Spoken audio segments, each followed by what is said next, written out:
নমস্কার বন্ধুরা, আমার ইউটিউব চ্যানেল সুতোপাস ওয়ার্ল্ডে সবাইকে স্বাগত জানাই।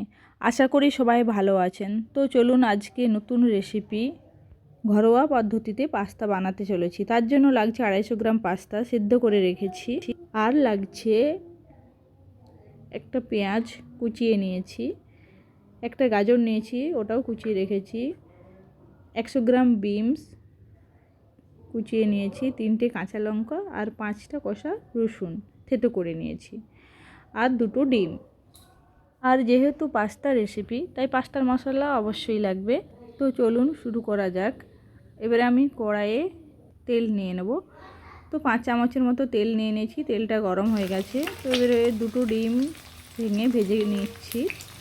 তো ডিমটা ভালো করে ভেজে নেব, পরিমাণ মতো লবণও দিয়ে দেব। তো লবণ দিয়ে দিলাম। এবার ডিমটাকে একটু নেড়ে চেড়ে ভেজে নিতে হবে, তাহলে ডিমটা ঝুরো ঝুরোভাবে ভাজা হবে। এইভাবে ডিমটা আমি ভেজে নিচ্ছি। তো এটা কোনো রিচভাবে রান্না করছি না, খুব হালকাভাবেই রান্না করছি, ছোট থেকে বড় সবাই খেতে পারবে। তো আমি ডিমটা এইভাবে ভেজে নিলাম, দেখেছো ঝুরো ঝুরো হয়ে গেছে। তো আমার ডিম ভাজা প্রায় কমপ্লিট হয়ে গেছে। তো আপনাদের কাছে একটাই অনুরোধ, তো ভিডিওটি যদি ভালো লাগে থাকে অবশ্যই লাইক করবেন এবং আপনার বন্ধু বান্ধবদের সাথে শেয়ার করতে ভুলবেন না। তো এবারে আমি ডিম ভাজাটা তুলে নিয়ে কড়াইয়ে সাদা তেল দিয়ে দিলাম। তো আমি 5 চামচের মতো তেল দিয়েছি। তেলটা এবারে গরম হয়ে গেছে। গরম হয়ে যাওয়ার পর এবারে আমি যে গাজরটা কুচিয়ে রেখেছিলাম ওই গাজরটা আমি তেলের মধ্যে দিয়ে দিলাম।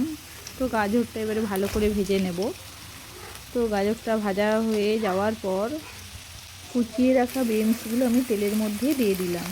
তো এবারে গাজর আর বিনস একসাথে আরও নেড়ে নিলাম কড়াইয়ের মধ্যে। তো একসাথে গাজর আর বিনস দিলে গাজরগুলো থেকে বিনসগুলো অনেক তাড়াতাড়ি ভাজা হয়ে যায়। তো তাই আগে গাজর দিয়েছিলাম, তাই বিনস দিলাম। তো এরপর আমি দিয়ে দেব কুচিয়ে রাখা পেঁয়াজগুলো। পেঁয়াজটা দেওয়ার পর আরও কিছুক্ষণ নেড়ে নিলাম, 2 মিনিটের মতো। তো এবারে চিড়ে রাখা লঙ্কা 3টে দিয়ে দিচ্ছি। তো লঙ্কার পর আমি স্বাদ মতো লবণ দিয়ে দেব।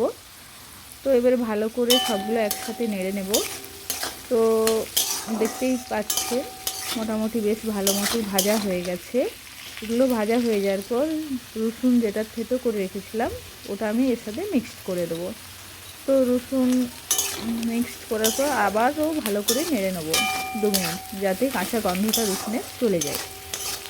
তো এবার মশলাটা আমার প্রায় ভাজা হয়ে গেছে। যখন ভাজা হয়ে যাবে মশলাটা, এরপর আমি দিয়ে দেবো সস। এবারে কেউ যদি বেশি সস খেতে পছন্দ করে তো বেশি দেবেন, আর না হলে মিডিয়াম দিতে চাইলে প্রায় 3 চামচের মতো দিলেই যথেষ্ট। তো 3 চামচের মতো আমি সস দিয়ে দিলাম। আমি মাপ করলাম না, জাস্ট একটা আইডিয়া করেই দিলাম। এবারে দিয়ে দিলাম পাস্তা মশলা। তো 1 চামচ নিয়ে নিয়েছি আমি। যেহেতু আমার বাচ্চা খাবে তাই আমি বেশি স্পাইসি করতে চাইছি না, যেহেতু এটা ঘরোয়া রেসিপি তাই ঘরোয়ার মতোই রান্না করাটাই বেশি ভালো। তো এবারে আমার মশলাটা ভালোভাবে কষানো হয়ে গেছে।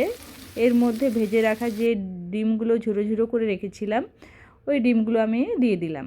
তো দিয়ে ডিমগুলো দেওয়ার পর আরও মশলাটা আরও একবার নেড়ে নেব। তো তারপর মোটামুটি দেখতেই পাচ্ছেন বেশ ভালোই হয়েছে।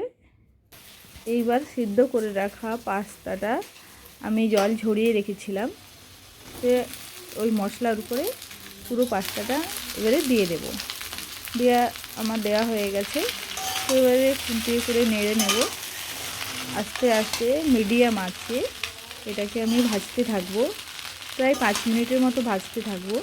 যত বেশি ভাজা হবে তত টেস্টি হবে। তা বলে এই নয় যে অনেক বেশি টাইম, মিনিমাম 5 মিনিট। তো তারও আগে নামিয়ে নেওয়া যায়। তো 5 মিনিটের মতো ভাজলে টেস্ট একটু বেশি ভালো হয়।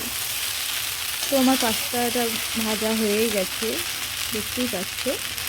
তো ভাজা আমার রেসিপিটিও রেডি হয়ে গেছে। তো এবারে গরম গরম সার্ভ করে দেবো। যাদের ভালো লাগবে প্লিজ কমেন্ট করে জানাবেন।